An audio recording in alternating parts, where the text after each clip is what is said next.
You're listening to the Good Old Boys Fantasy Football Podcast. Now here's your hosts, Kevin, Derek, and Alex. Alrighty, welcome in, ladies and gentlemen, to another episode of the Good Old Boys Fantasy Football Podcast. I am Derek, and joined as always by your co-hosts Kevin and Alex. Gentlemen, how we doing? Doing good. We are officially done with the college football season. Congratulations to Michigan. Cheaters, I guess. Bunch of cheaters. But they were clearly the better team. Like there was never any doubt. And anybody who said, "Oh, Washington could have come back," you're lying to yourself. Like, I don't care that it was a 7-point game for a decent amount of time. Washington was never coming back in that game. There was never any doubt. Michigan was the far superior team. They got the playoff teams wrong this year all the way around. And it is what it is. Michigan was the best team in the playoffs. Michigan won. So congratulations. There will forever be an asterisk, yes, on your championship. And have fun being irrelevant next year. And not only that, it's the death of the 4-team playoff, right? We get expanded playoff next year. So, like, they win the last of the 4-team playoff, which is not a playoff, in my opinion. Like, it's not. It's a selection. It is an invitational. It's not a playoff. It's an invitational. Yeah, I think that will make things a little bit more interesting, that there will be a bigger playoff, an actual playoff, right, with a couple rounds built in. Yeah. I was a little bummed. Squat for teams 9, 10, 11, and 12. But to be there, right? 5, 6, and 7 will be interesting some years. I think more often than not, you're looking at the top 6, right? I mean, that's pretty much how this is going to look. I think the top 6 deserve a seat at the table, right? Like, and if you need to have, 6 others to have a seat at the table, so be it. Like, but the top 6 need to be there. I think that's kind of the way that it's going. It was tough for me to watch. I wanted Washington to win. But Penix needed to play the way that he did against Texas, where he was unreal. Like, I mean, he some of those deep balls, you couldn't have run up there and handed it to the guy, better than what he was throwing it 40 yards down the field. So he needed to play like that. He got beat up. I mean, Michigan's defense was stout and was in his kitchen all night, and it made it hard for him. And I think it threw huge red flags for his draft stock. I think it did too. Huge red flags. Like, right. Dude hadn't barely been touched all season long. He gets hit a couple times against Michigan, and he grits it out. He was off injured before, right? Like his first however many seasons ended because of injuries. So, like, I think there are some red flags. I think there were red flags going into it, and I think those red flags got pushed a little forward front of mind when it comes to his draft stock and draft availability. But I wasn't too thrilled with how that game went. I was pulling for Washington, but is what it is. And now we get to look forward to the NFL playoffs, which is an actual playoff because more than 4 teams get invited to the dance. Right. I like the playoff slate. Right. I think these matchups are pretty intriguing here in Wildcard weekend. You get the Brownies back into the playoffs. The Texans go from number 2 pick to winning the division in the AFC South. You have a classic in Cowboys Packers. You get a great storyline of 2 quarterbacks that were traded for each other, playing against each other years down the road. Yep, and Stafford and Goff. Like, I think there's a lot of fun storylines here this week. I don't know, this weekend definitely doesn't quiet the murmurs of the folks who rumor that the NFL is completely scripted, right? Like, it definitely plays into all the storylines and things like that. But, I mean, realistically, there's only a couple of these games that I don't know that I'm excited to watch. On top of that, Mother Nature is going to have her say, I believe, this week. So on top of it being crazy games, I think if you go look right now, the projected high for the Dolphins Chiefs is 2. 2. You can't tell me that is not going to be a factor. The weather is going to be a factor in Kansas City. Now, who do you think it's going to be a factor for more? I don't know. Honestly, I don't know, because Kansas City's offense is predicated on being able to things just move slow when it's 2 degrees out. And honestly, like the Steelers and Bills game, it's perfect Steelers-Bills weather. That's projected to be 24 degrees. That's what they're forecasting. 24 degrees there in Orchard Park. And like that game, yeah, that seems right. You know, 2 teams that are built to be run tough. And Dolphins and Chiefs, we're almost kind of, I think we're all getting slighted that game's not being played in a dome somewhere. You know, I think it would be so much more fun and attract me. Most of them Chiefs receivers were dropping balls when the weather was nice out. Now that it's cold and the ball becomes a brick, hard, your hands get cold. You're just going to see more drops. Like Kansas City is not their best version this year, and that's okay. That's okay. You can't be at your best every single season. It's hard, especially in the salary cap era. Right? That team put some money in the wrong places, and now they're paying the consequence for it, because unless Rashee Rice takes a evolutionary next step, and he's been very good this year, but he would have to take a out of this world next step to become the dominant alpha outside. I don't think this is the year for the Kansas City Chiefs, which stinks for them. I'm kind of happy because I get tired of listening to their fan base. So they can take a loss. Yeah. Hi, Derek. Hi.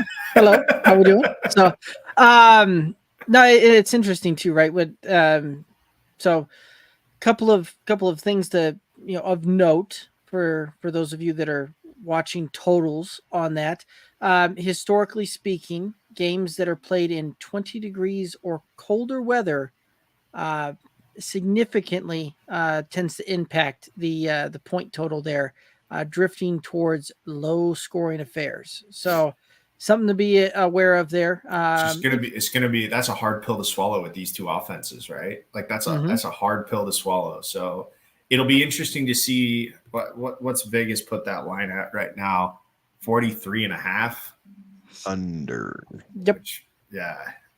Yep. Closer to like I wonder if that is going to come 6 sliding down as the forecast gets closer. You know, as we get closer to game time, we start to really zero in on what it's actually going to be. And if there's weather, give yourself the cushion. Yeah. And if there's snow as well, like that impacts it even more so. So yeah, cold and snow. Yep, that'll get interesting there.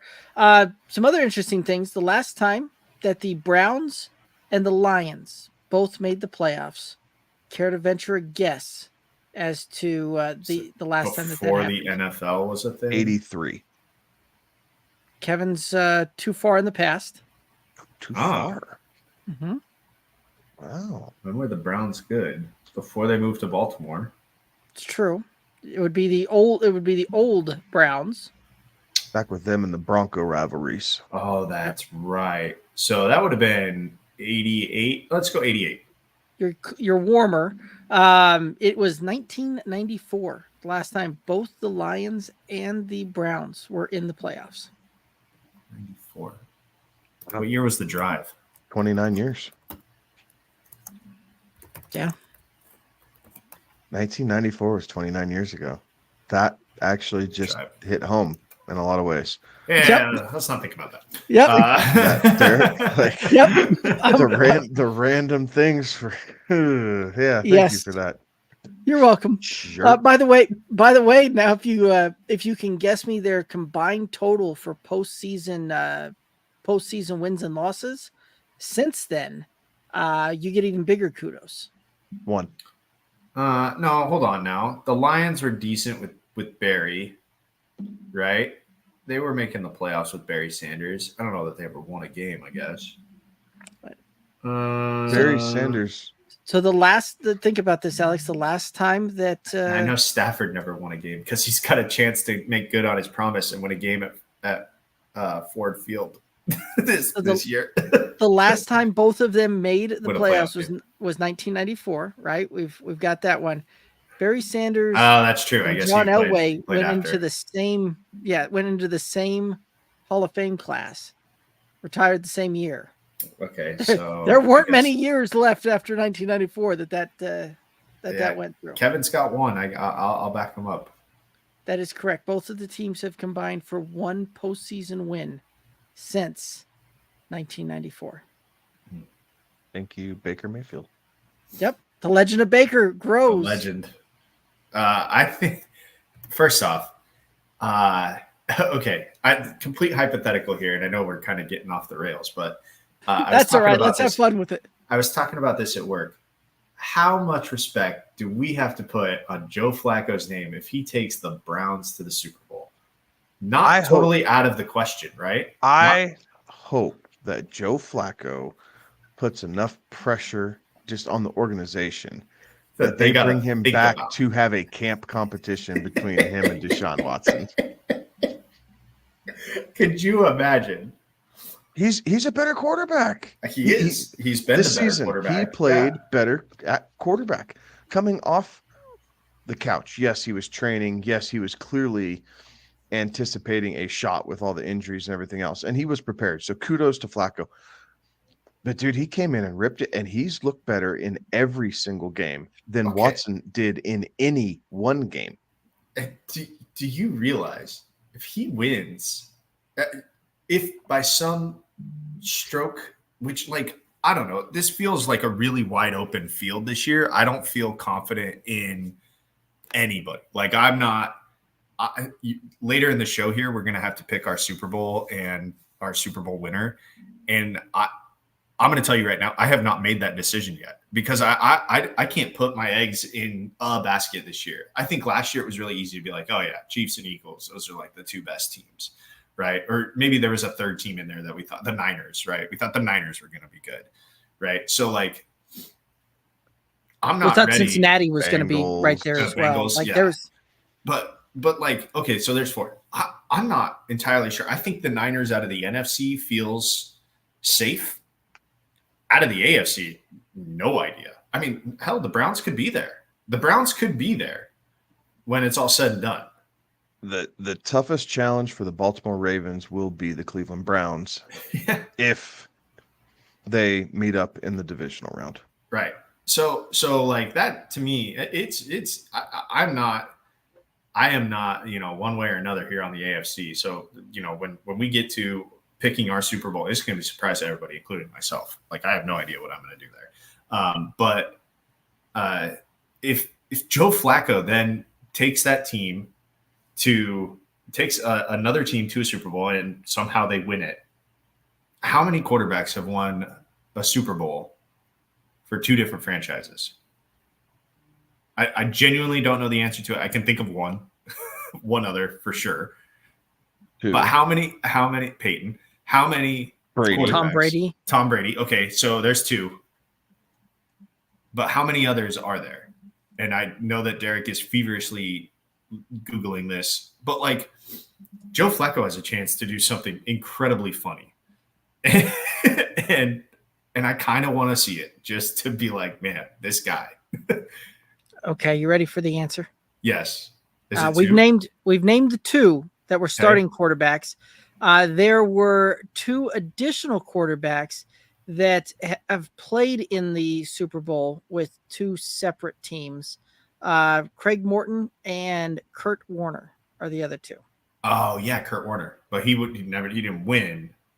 But he played in another. He started two Super Bowls with two different teams. Right, he won it with the Rams and started with the Cardinals. Who's the other team for Craig Morton? Who were both the teams for Craig Morton? Is Denver one of them? Oh. You said Craig Morton, and I instantly went, why are we talking kickers?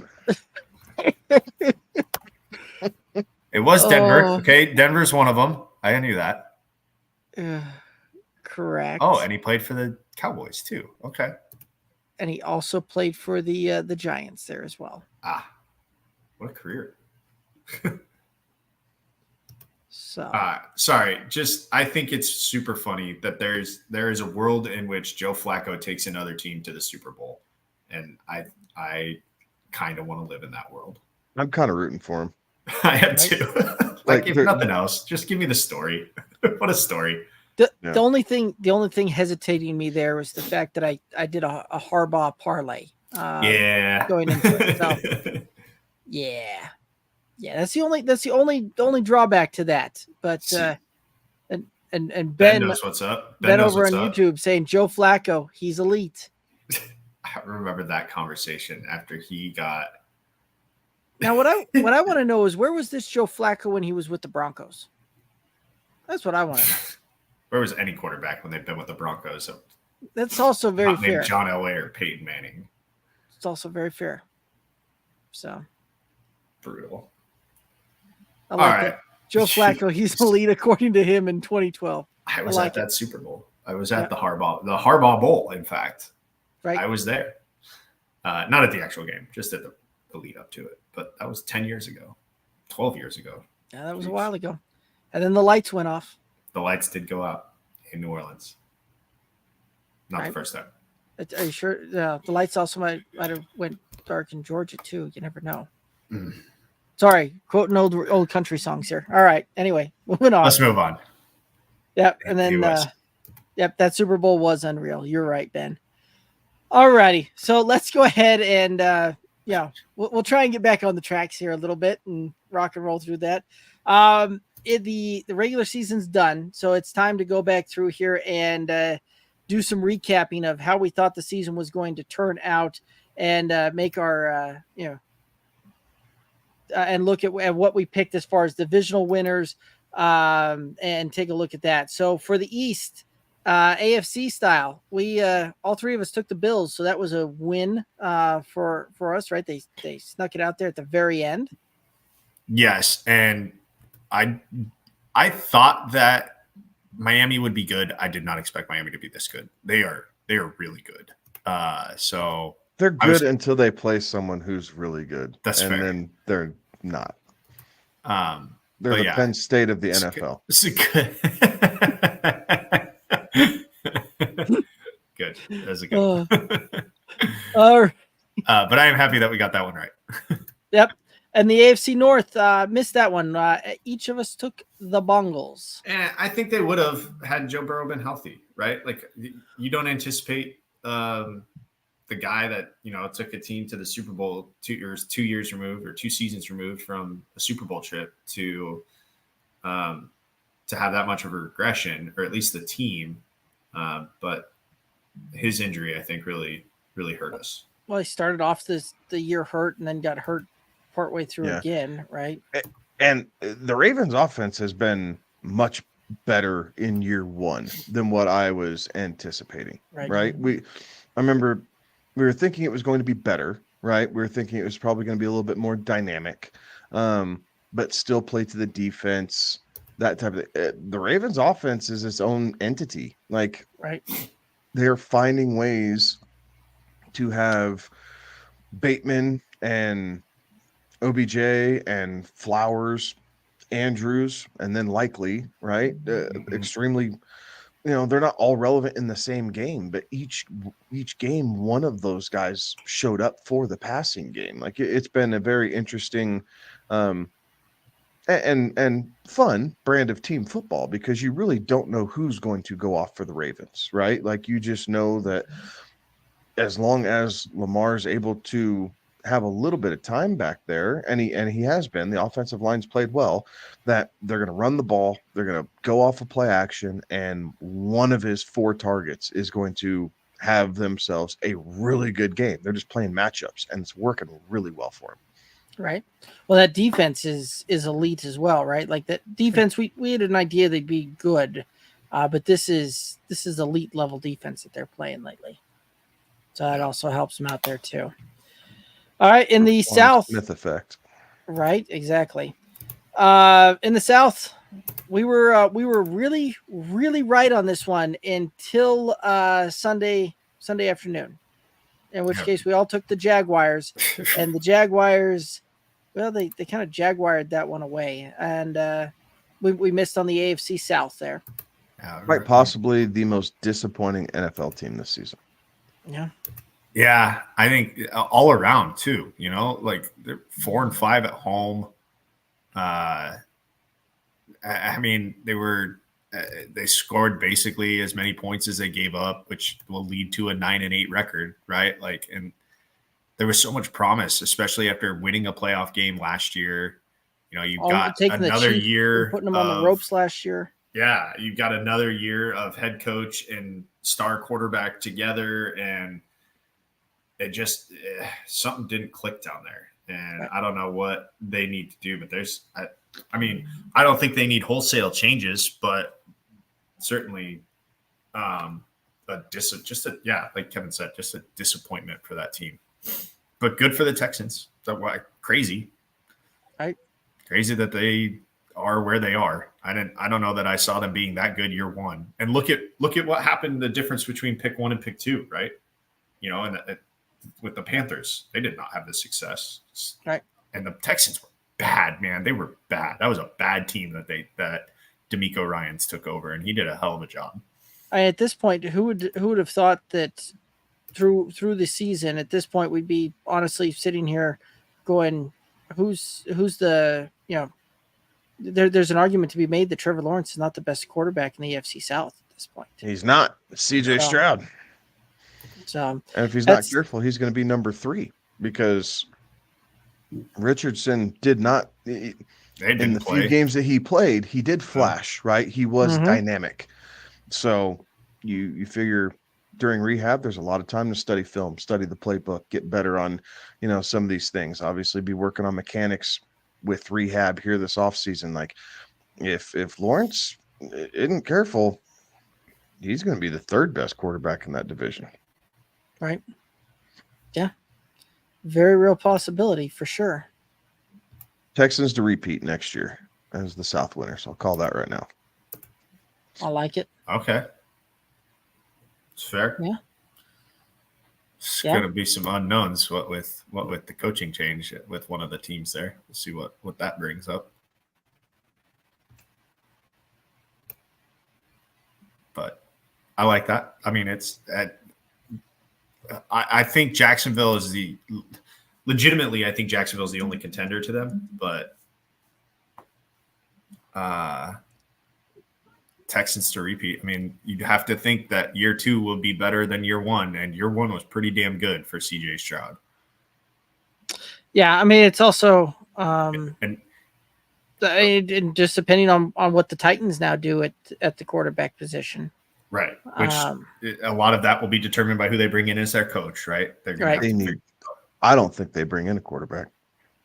I don't think they do. I think they have they've got 2 guys, and they've got 2 guys on rookie contracts that they can work with, right?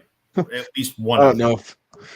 One of them is on a rookie. You're going to work with one of them because you can get that for cheap. You can plug in other holes. You know, you can try to make a run, but you can do that for cheap on a rookie contract, which leads me to why I think line. Yeah, which leads me to why I think the Texans could very easily repeat is because that quarterback is also on a rookie contract. So you got money to spend around him before you got to pay the piper. And so's Nico. And yes, Devin Singletary took that backfield, but so's Damian Pierce. And so you got money that you can spend their on secondary. They have a bunch of young players on that team. I think right. Packers were the youngest team in the playoffs, but I do believe the Texans were second. And if not, it was only because of Robert Woods. That very well could be. He might have. I think he single-handedly increased the average age. Yeah, that's good. That is funny. Okay, let's go ahead and AFC West. We all said the Slam Chiefs. dunk. Yeah, imagine that. The Chiefs were the pick there. All right, so looking at it, we went 2-2 in the AFC. Let's hope the NFC a little bit better. In the NFC East, kind of stumbled out the gates there. All three of us picked the Eagles. So, and they were in it till the end, but the Cowboys ended up winning the division, and yet another season in which the AFC East is won by a different team. You want to talk? We were talking about how frustrating Jacksonville was. The Eagles, the last 7 games of the season, so the final third and change of the season, were the most disappointing team. They started 10-1. They finished 11-6. Right? 11-6? 11-6. I don't know how you collapsed that hard after starting that strong. And this is a team that knows, what it takes to get very far in the playoffs. It knows that you need to be playing your best football in, the end of November and into December. And they didn't. They were so bad in November and December.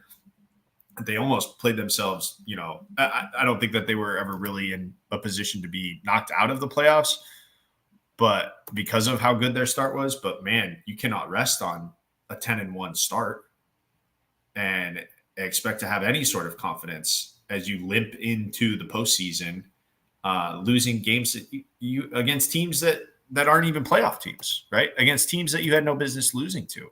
They ended their season losing to the Giants, to the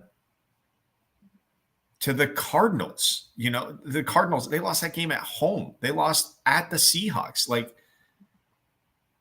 You cannot start the season 10-1, and maybe the loss at the Jets was like the eye opener that we should have seen it for. But that's inexcusable to lose, 5 of your last 6 heading into the playoffs is unbelievable. Right. The next one up was the North. We all called for the Lions. That one was a hit. Congrats to the Lions for winning that division for the first time in a long time. Moving right along to the South, the Saints were the call there, and they were in it all the way to the end. Tampa Bay winning their game on Sunday sealed the door on that one. But Derek Carr had a rough. Did not have the year that I think we were expecting out of him. Yeah. Derek Carr was this year's version of Russell Wilson last year. Yeah. And then in the NFC West, we all called for the Niners, and that one, felt like that was a pretty easy one from the get-go on that. So, but any other thoughts here on our division pre-pick'ems here and the results that we went 2-2 in both conferences there? Went 2-2 in both. We were on the 4.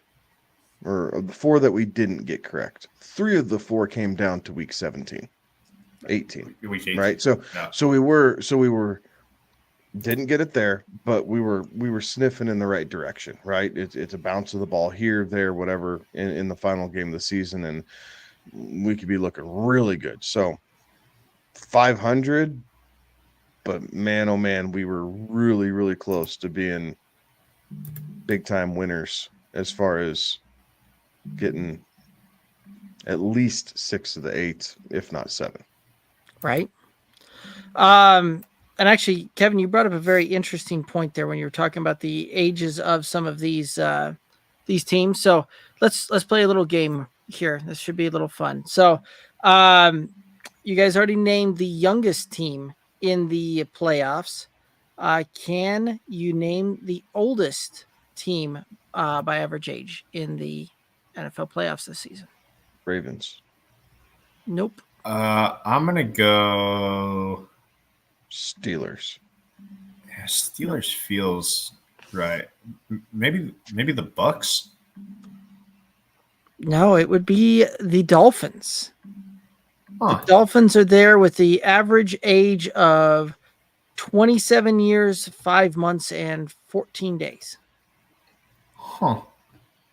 That makes sense because Barrios is 28, Tyreek's 29, Mostert's 31, Xavier Howard's been around for a while. So's Jalen Ramsey. Okay, I buy There's a that. lot Now of that I'm kind of defensive going players. through a lot of these guys, like, yeah, they are Guys that have been well. around the block for a little bit. Yeah, that makes sense. Yeah.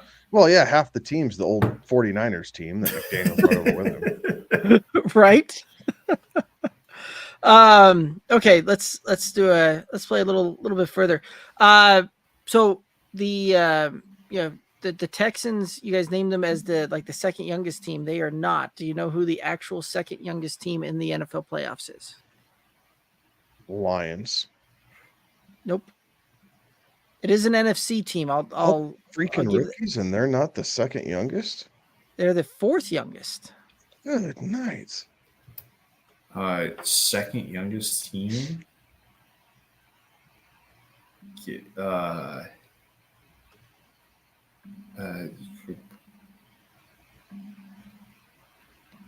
I don't. Are the Niners? No, it's not the Niners. It would be the Cowboys, with an average age of 26 years, 4 months, and 15 days. So between the oldest and the defense, yeah, they got a lot of young talent there. Can you name the oldest player in the playoffs? Can I get a position? Quarterback. Yeah. Matthew Stafford. We spent a lot of time talking is it about Joe Flacco? Joe Flacco. Joe Flacco. Really? I was going to say Stafford or Flacco. It is Flacco, who turns 39 in about a week or so. So Flacco and Stafford's 38, right? Yeah. So Flacco would be the oldest, and then you get props if you can name the youngest defensive player and the youngest offensive player. I'll give you a hint. They're both rookies. Oh, thank you. Thank you. I have no idea because Zay there's Flowers. probably some real young dudes. Is like H.N. One of them, they both came out of the SEC. One of them came out of the University of Georgia. And one of them came out of the University of Bama. Has Brock Bowers? No, because he probably played college ball for like an eternity. I'm just kidding. Chill. Haley Ringo. Haley Ringo would be the youngest player and the youngest defensive player. That's your Georgia guy. Yeah, exactly. I got no clue. So now you got an offensive guy for Alabama that's a rookie. Offensive guy for Alabama. It's a rookie. Gibbs. It is Gibbs. Kevin well was done. bringing the heat on this one. Nice job. All right. Just means more. Exactly. Let's go ahead and rock and roll on. Don't forget that when there's 6 out of the 12 teams in the playoff next year that are SEC teams. That's going to happen. It will be a year that does happen. Right. So, alrighty. Never mind. Nope. What did you got? Not show appropriate. Not show appropriate. Okay. Definitely for after that. We'll hit that one. Yeah. It's nothing major. It's just total personal thing. Not just has nothing to do with the show. All right, we'll hit it up after. We've got some crossroads that we can go here. Do we want to stick with the playoff side of things, and we can do our caller shots on the title games, the Super Bowl, and who will win, or do we want to make the pivot and head on into coaching carousel? Let's stay with our playoffs here. All righty. So with the playoffs, I get this out of the way so I can think about it. Oh God. All righty. So call the shot in the NFL playoffs. The AFC title game. Who do you got playing in the AFC title game? Kevin, why don't you go ahead and kick the tires first here? I am taking Ravens and Bills in the AFC title game. Okay. I'm right there with you. I like the Ravens on this one. I'm hard pressed to not go that route. Bills, same thing too. Just from the standpoint that they're playing such really, really good football. I want to pick the Browns, but I think that we're going to see a Browns and Ravens in the divisional matchup there. So I am going to follow suit with the Bills there as well. I like the Bills too. I think they got a tough first matchup. I think the weather's going to be an issue there. They're the largest favorite on the slate. I know. It's still going to be a really low scoring game. Like, it's going to not be an easy game for them. Tell the Raiders that. Will that work? That works, right? Can I do that just for the chaos? Sure. All right. Yeah. All right. For chaos, I'm going to go Bills Browns, because why not? All righty. Throwback to early 90s right there, late 80s. So Jim Kelly and I don't know. If it's Bills Browns, I'm taking the Browns for the Super Bowl. I mean, sure. Why not? I don't think the Bills can get past that. So, yeah, pretty much have to. All right. Let's go ahead and hit up the NFC side of things. Kevin, again, why don't you go ahead and kick the tires first? Niners and boys. Cowboys having 2 seed. So all these home playoff games, this is what this team has been built for. They're going to struggle at times because they don't run the ball as well as a playoff team needs to run the football. But I do think that we've seen them play well enough at home that I think that they survive and advance until they get to San Francisco. I think you're probably right. This is one of those that I really wanted to take the Lions to go up against the Niners in that conference title game, but I just don't see where the Lions would go into Dallas and knock them off. They about did week 17 though. They almost did, but again, this is we'd have to rely on road Jared Goff to get the job done, and that one I can't get behind. Playoff road Jared Goff, I can't do it.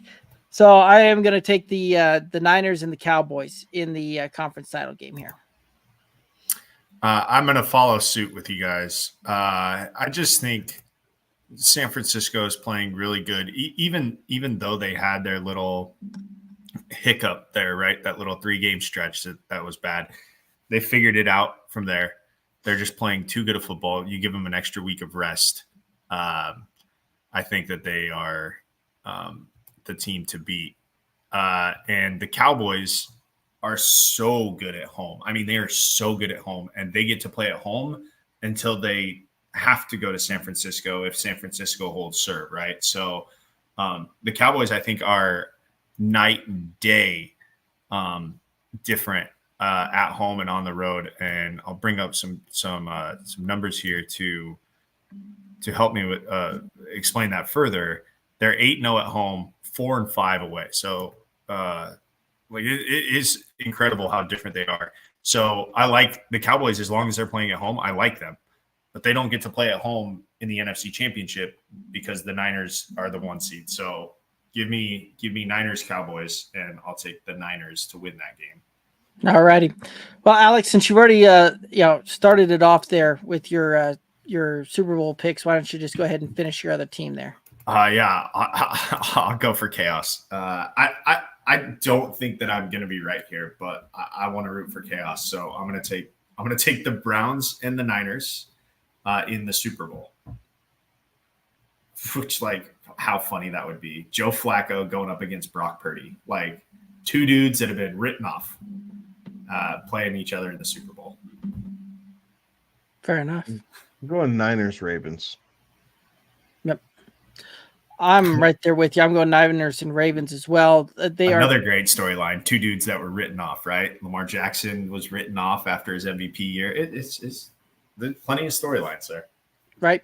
It's more a case of those are the 2 teams that are playing the best football, best complementary football, really look to be the complete teams heading down the stretch here. And I think that they are going to be a handful for anybody to try and take out, before they end up meeting up here in the old Super Bowl. As far as that goes, who you got hoisting Lombardi at the end of this? I think the Niners they're on a mission this year. They were so close the last couple of years. Just some things didn't go their way. So I think they finally get it done, and it's San Francisco at the end. Picking the Niners as well. I think they avenge kind of an embarrassing loss for them against Baltimore at Levi Stadium. So I think they are able to atone for that and write the script, if you will, in the Super Bowl their way. Fair enough. I am going to take the Ravens on this one. I'm going to be the contrarian play there.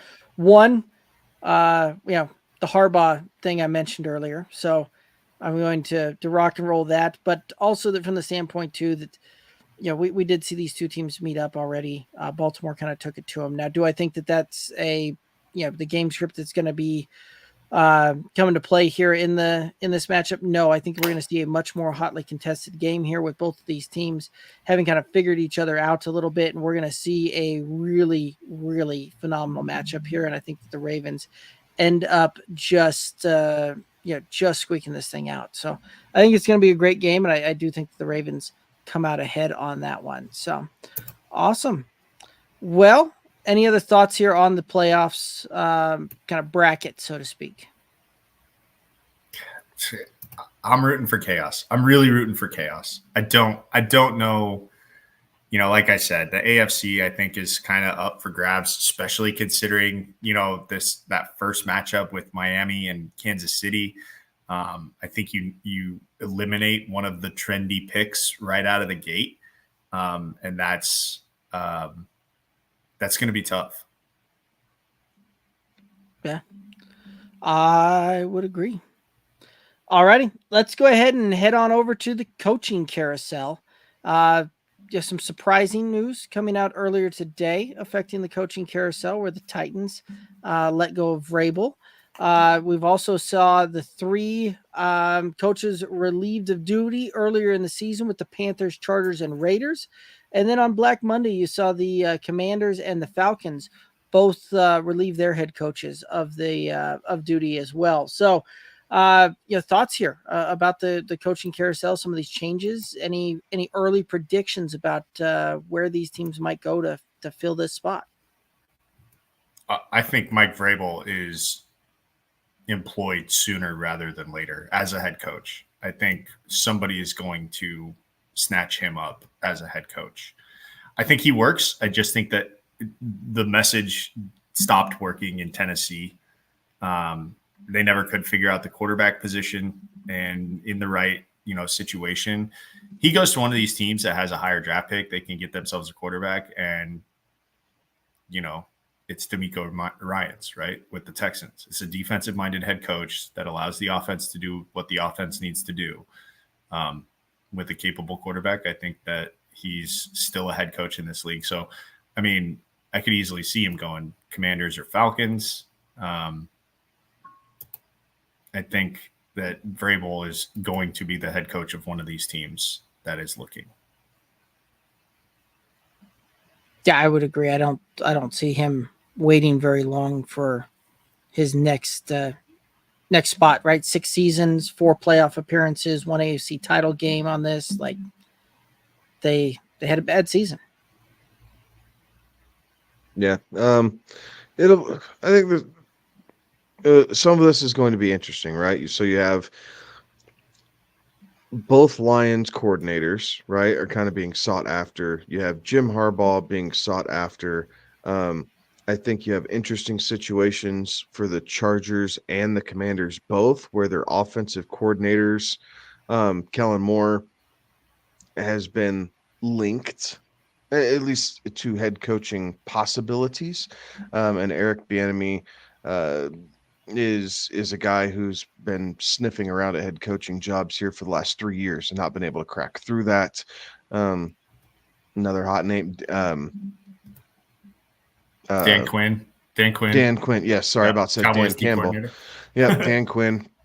I think that's another interesting one. And then I'm sure there'll be a dark horse or two that we're not necessarily thinking of, but some pretty high profile names, right? Some guys who've done good jobs. I think it'll be interesting to see what Atlanta does most, right? You can't do the Dan Quinn thing because you've already done the Dan Quinn thing. Yeah. Although that almost makes the most sense is to go round 2, but I don't think that's how things are going to play out. So then you're looking at, well, does Dan Quinn take his shot with the Chargers, right? You have a pass rush that you can start there, trying to build that secondary, and just try and keep them healthy, really, right? I mean, the secondary is not bad; they're just never healthy. So that would be interesting to me. And then obviously you have Ben Johnson and the other coordinator in Detroit. Yes. But they were hot. They were trendy last year, right? We kind of thought that they were going to get sniffs, and it didn't happen. Yeah. So I'm interested to see who these teams are bringing in for like their first interviews, right? Like who are you bringing in first to get your name on, and then it'll die out. I think only half these teams have a head coach by the time the Super Bowl gets here. The rest we're going to be looking at. What can we take? Or Todd Monken from the Ravens is another kind of hot name. But if they are going to the Super Bowl, they're going to be able to do anything with that till after the fact. So I think half the teams will have a coach. Half the teams are still going to be looking because they're going to be vying for deep run playoff coordinators, if you will. And then whatever may or may not happen out of the college ranks. Right. Aaron Glenn, that's the name of the Lions defensive coordinator. Thank you. One other name that popped up there that I haven't heard us mention was Raheem Morris. He's a guy that the Rams defensive coordinator that the Chargers, I believe, are there's some rumors swirling around that move there as well, which would be interesting if the Chargers did go that route where they hired the Rams defensive coordinator that they just let go to then hire another. Like if that's the route they go, it would be at least somewhat comical to me that they would hire the defensive coordinator off the Rams. Pilfering the Rams coaching staff only to let him go a couple years later. I got a fun over under number of Super Bowl coordinators that then become head coaches, and I'll put the over under at 1.5. And we don't know, right? We don't know who. Obviously, we don't know who's going to be a coordinator in the Super Bowl. I'm gonna take the under. You're gonna take the under. I'm gonna take one. I was initially leaning the under as well. I think for contrarian play, I'll take the over. Say 2. Okay. I think it's easy to take. NFL teams are so obsessed with winning, and they think that winning is like winning breeds winning, right? And it does. Like, don't get me wrong. Winning habits create winning habits, but I think there is 2 coordinators that coach in the Super Bowl that then become head coaches. Well, I mean, you took your shot on who that was earlier. So who's the guy that you think that gets there? Now I gotta look up some coaching staffs, because I'm looking at it from the standpoint of I'm thinking the Ravens get there, right? So Todd Monken and Mike McDonald. Todd Monken maybe. I don't know that Mike McDonald. You'd have to think that the Browns defensive coordinator, after what that defense did this year, would Evero, be the guys. What? Say what? Isn't it Evero? No, didn't he go to Carolina? Jim Schwartz. It's Jim Schwartz, who's been a head coach before, right? And has kind of resurrected his career. I mean, Jim Schwartz wouldn't be a bad one. He kind of had a rough go of things there in Detroit, but he won the Super Bowl with Philadelphia. I mean, if the Niners make it there, Steve Wilkes is kind of an easy, potential there, right? Like, been a head coach before. He was the interim last year in Carolina. And he was actually rumored to be in the running for that job all the way kind of till the end. For a couple of different head coaching jobs there, and obviously what the Niners defense has done, like that's showing up very well for him as well there too. So that's why I honestly will see maybe one Super Bowl coordinator make it to a head coaching role next season. Could be 1.5. It feels wrong to just do half, so I had to go 1.5. Fair enough. Alrighty. Any other thoughts on that front? Nah, we'll have tons of time to talk about that in the weeks to come. Absolutely. Yeah. And before I forget, make sure y'all are heading over to the Twitter or the X or whatever they're calling it these days. Before it shuts down. Yes, no, that too. Vote on the polls that we were running through with the fantasy awards out there. You can see all the nominees, all of that over there. Make sure that you drop your vote on those. So, alrighty, we're into the home stretch here. Let's hit up and let's talk about the NFL playoff game eliminator that we are rocking and rolling through here, and kind of set the stage here as far as this game's going to go. Picking a quarterback, running back, wide receiver, tight end, and a flex position.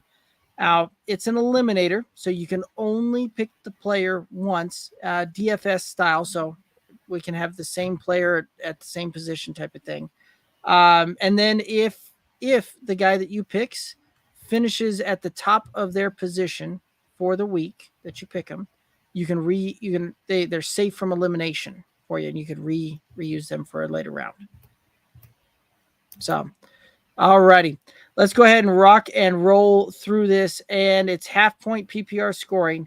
Who wants to rock and roll through their lineups first, or do we just want to go, each of us name a quarterback, then the running backs? Let's go by position. Okay. All right, Alex, you're first up. Who's your QB? For this first week, I'm going to take CJ Stroud. I like that he's playing indoors. And I don't know that he's going to play again. So I think he has a good game. I know this goes against actually everything that I was just thinking because the Browns defense is really good. But I think he's able to get, some stuff done with his legs. They're at home, so that helps. And they're inside. So I'll take CJ Stroud. All righty. Kevin, what's your shot? I'm going to take Stroud's opponent, Joe Flacco.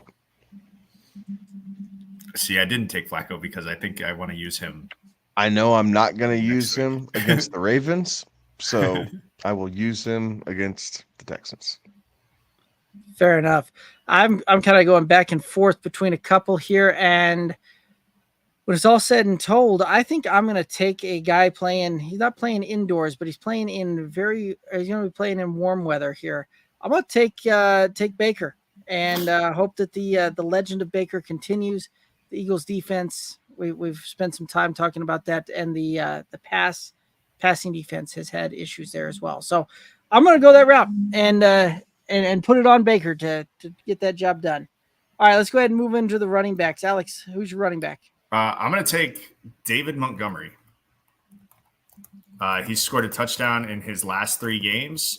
He's had 10 carries in each of those games, or 10 plus carries in each of those. Actually, in his last 5, he's had 10 plus carries, been averaging around, 60-ish yards. Last week was a little disappointing against Minnesota, 10 carries for 40 yards, but he did find the end zone. So I'll take David Montgomery. Fair enough. Kevin, who you got?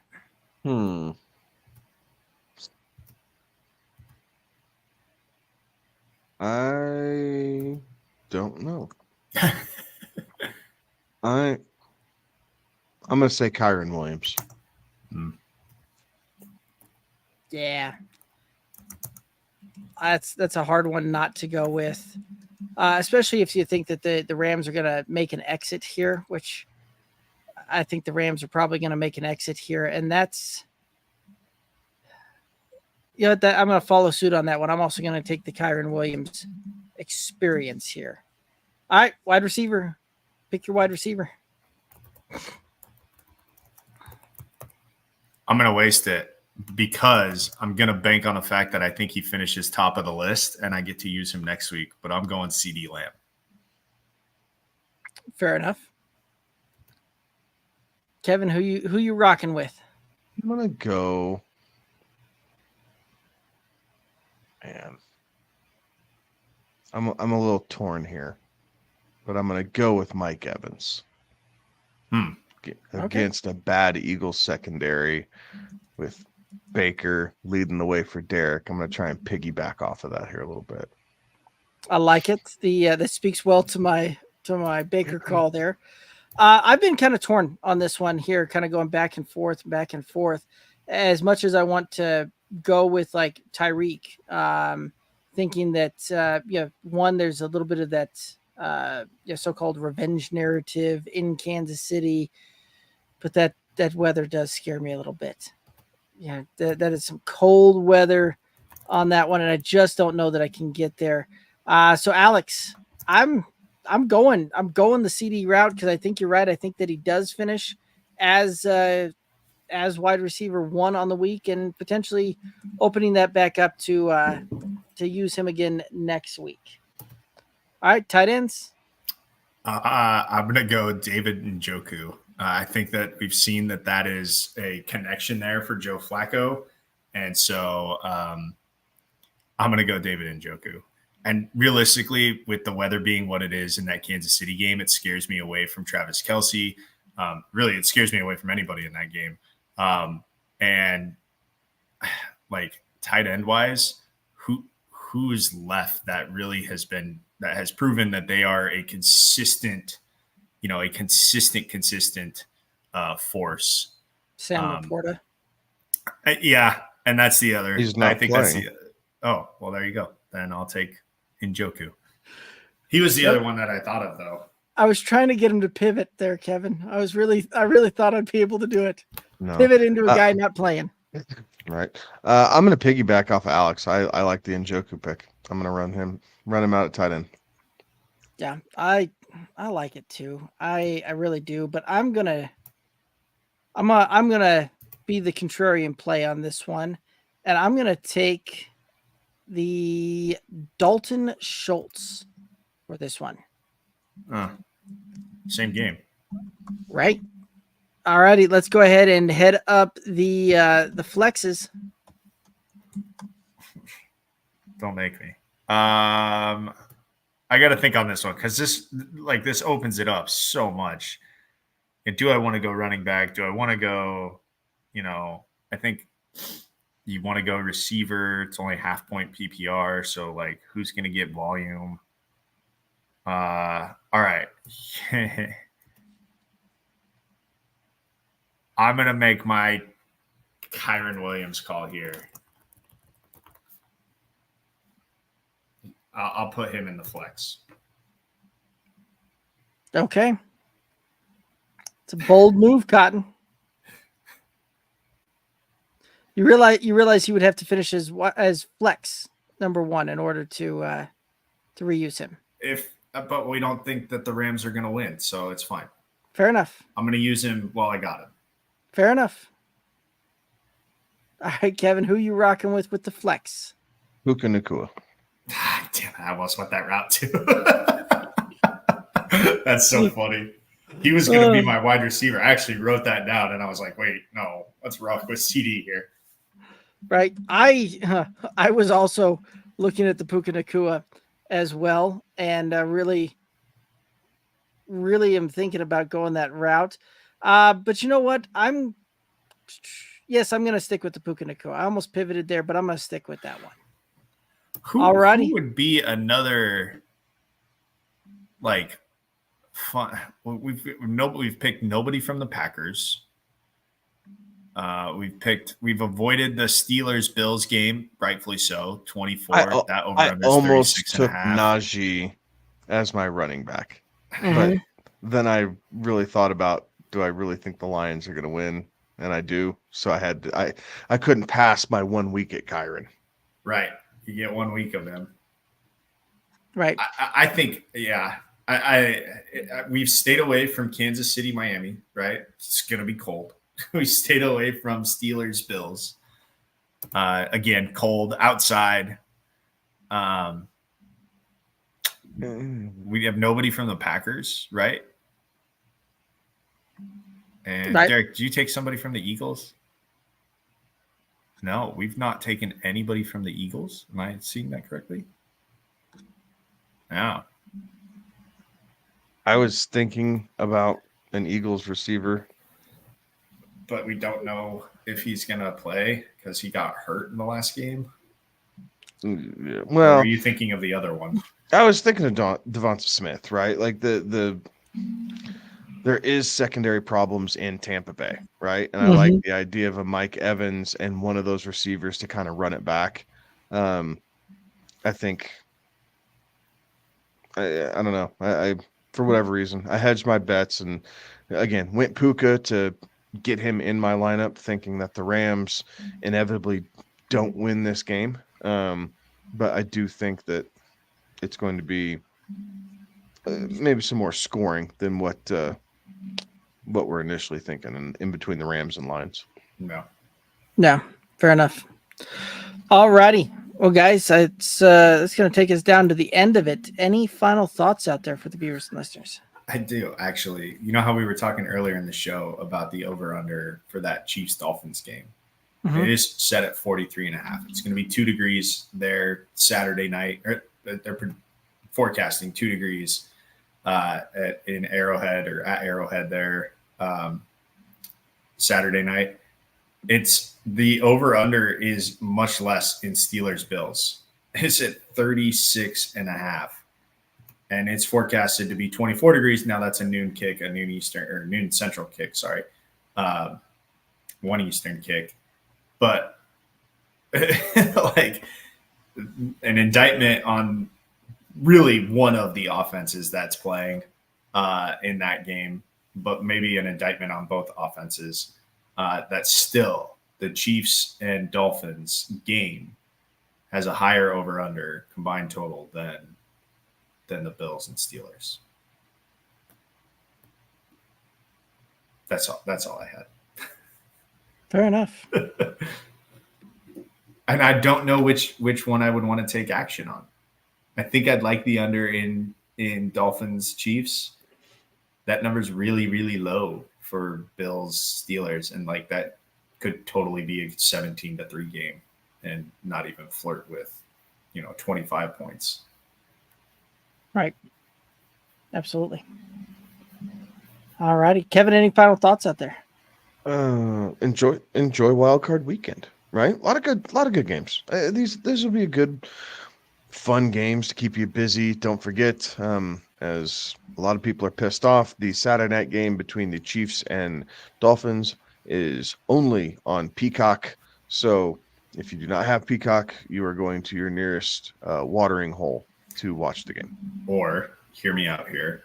I think you get a 7-day free trial. So just sign up with an email. Cancel it after that. There's that option too. All right.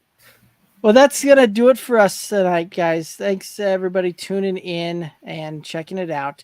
Again, make sure you head on over to the socials, vote on those fantasy awards there, and we look forward to seeing y'all again next Tuesday, 11 p.m. Eastern.